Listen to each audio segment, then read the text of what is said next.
Hey friends, welcome back to the Sinai to Zion study. This is now session 9. Again, to reiterate, what we've been doing is we have been tracing and identifying the primary themes throughout the Exodus narrative that clearly fall under the heading of a romance. And of course, the romance ultimately, as we've said, leads to a betrothal or a marriage covenant between God and Israel at the base of Mount Sinai.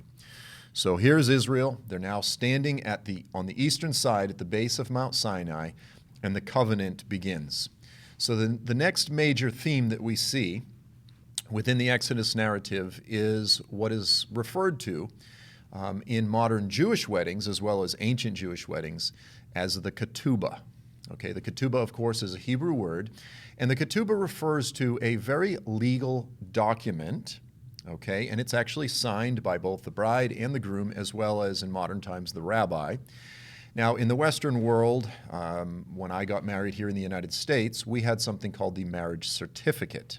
Okay, the marriage certificate was signed by myself and my wife, as well as the minister that married us, and it itself is also a legal document.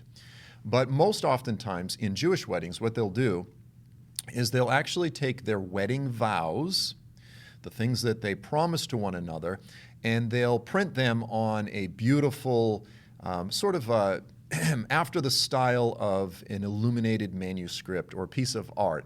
And there is all of their wedding vows, and then again it will be signed by the bride, by the groom, and by the rabbi. I've actually included a few pictures here. Again, you could just Google ketubah and see all sorts of pictures. Here's a picture of the bride and groom signing their ketubah, and you can see it's framed. They'll actually hang it in their house after they get married. And here's the rabbi. I actually think this is an incredibly beautiful tradition, to actually take your wedding vows, your marriage vows, and print them on a piece of art.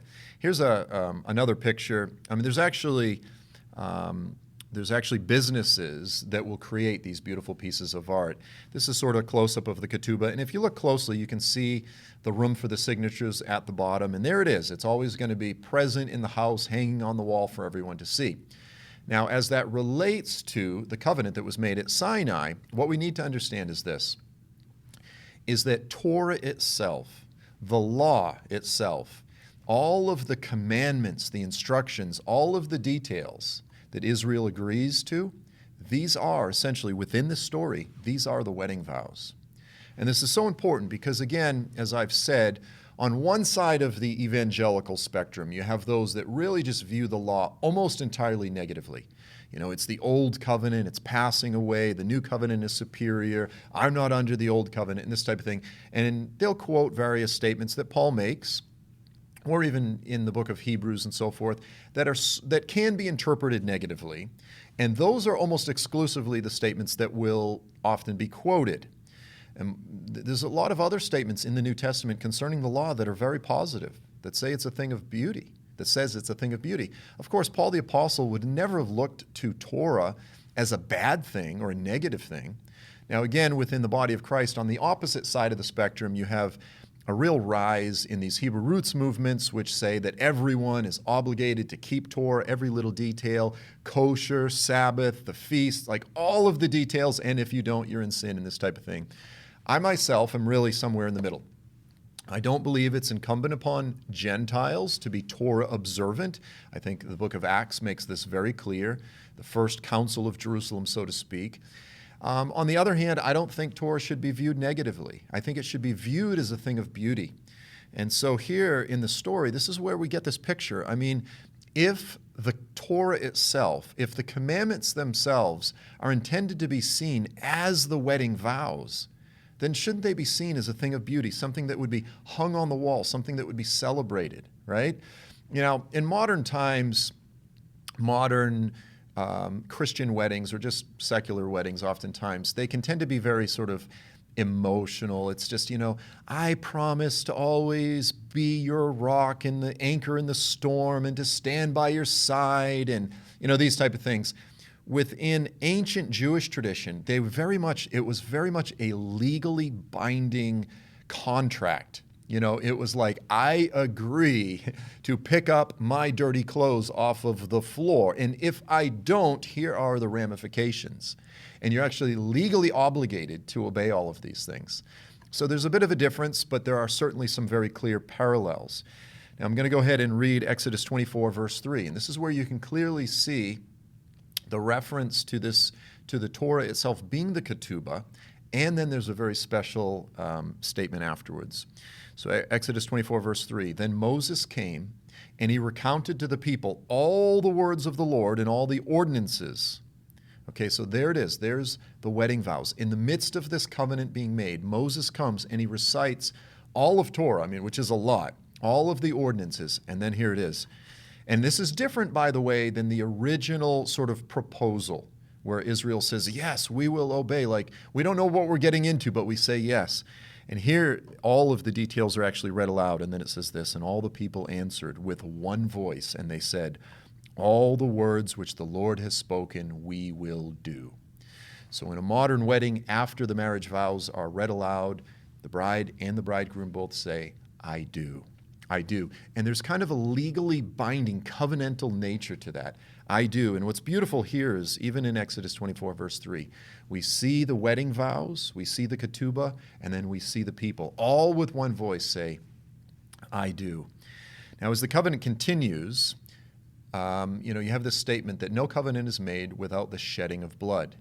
Okay, now the covenant has been made. The agreement, this bilateral agreement between God and Israel has been made. And then you have the sealing of the covenant. You have the shedding of blood. Exodus 24, verse 4. Then Moses arose early in the morning, and he built an altar at the foot of the mountain.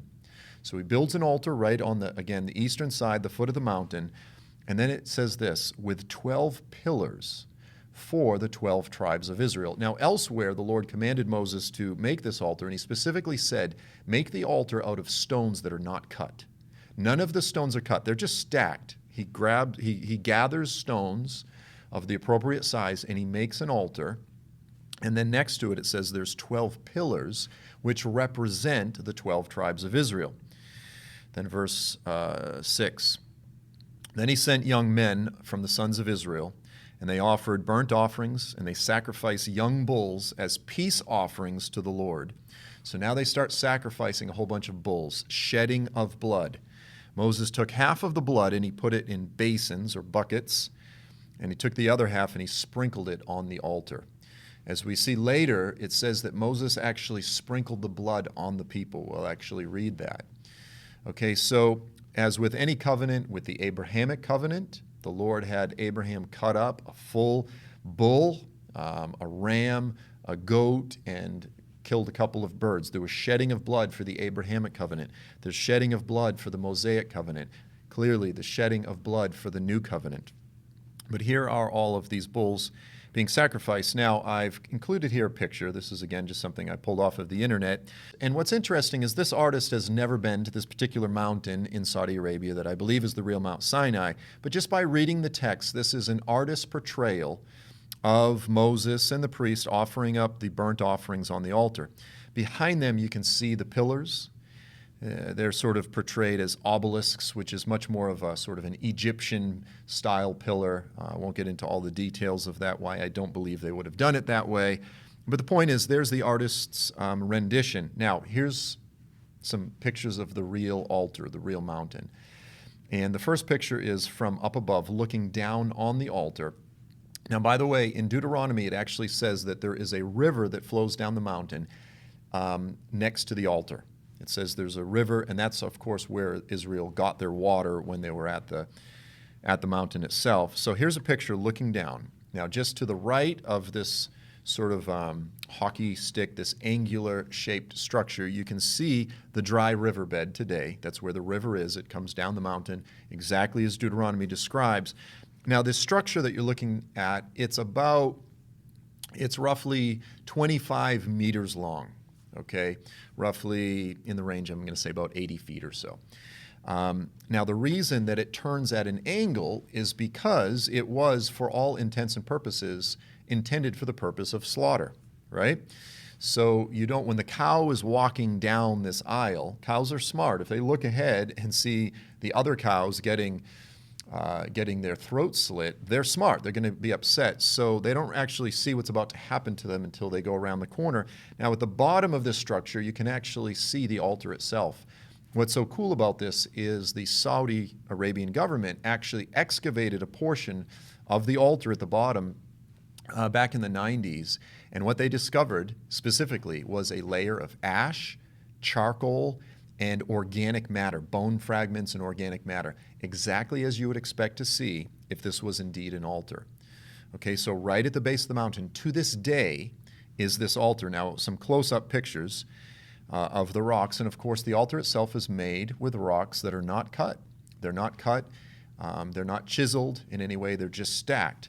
And it's not a living structure. It's clearly something else, because these are very long corridors that angle up to the altar at the end, and there's really no windows or doors or anything like that. It's really just this long aisle. If it was a living structure, it would have doors and different things, and it wouldn't be this narrow, long corridor type of thing. Now, here's what's interesting.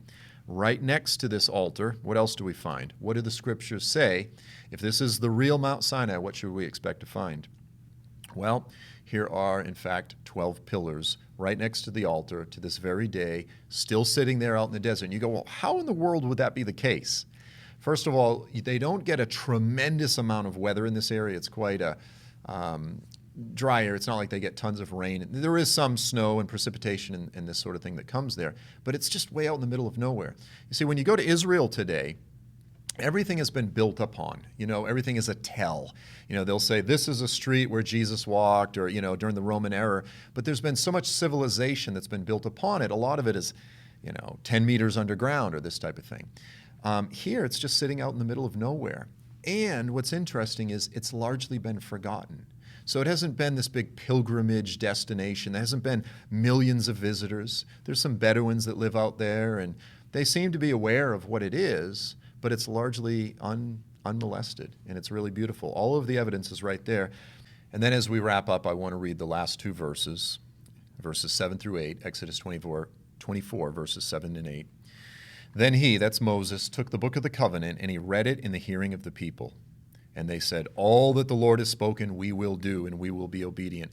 Now, it's difficult here to know whether or not within the narrative, if Moses actually read it all over again, and they said, yes, we will do, or if this is simply a reiteration of what we already read earlier.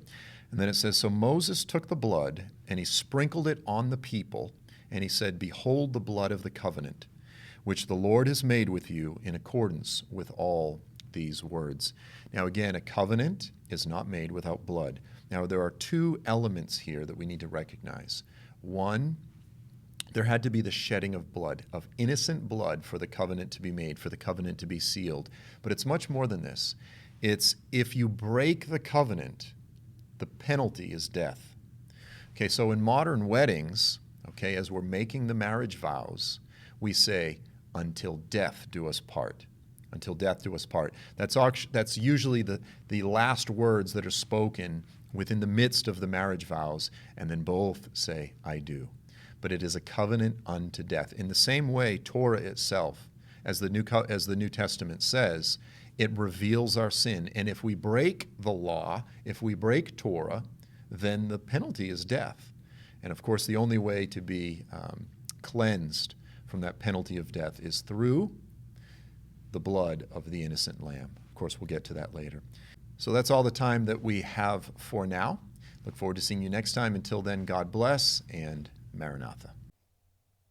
Hey guys, I hope to see you this summer at the Maranatha End Time Summit. We're going to be hosting this summit in July. It's the 13th, 14th, and 15th in Dallas, Texas. Information is available at MaranathaSummit.com. Registration information, all the information about the summit itself. It's going to be an exciting time, and we sure hope to see you there.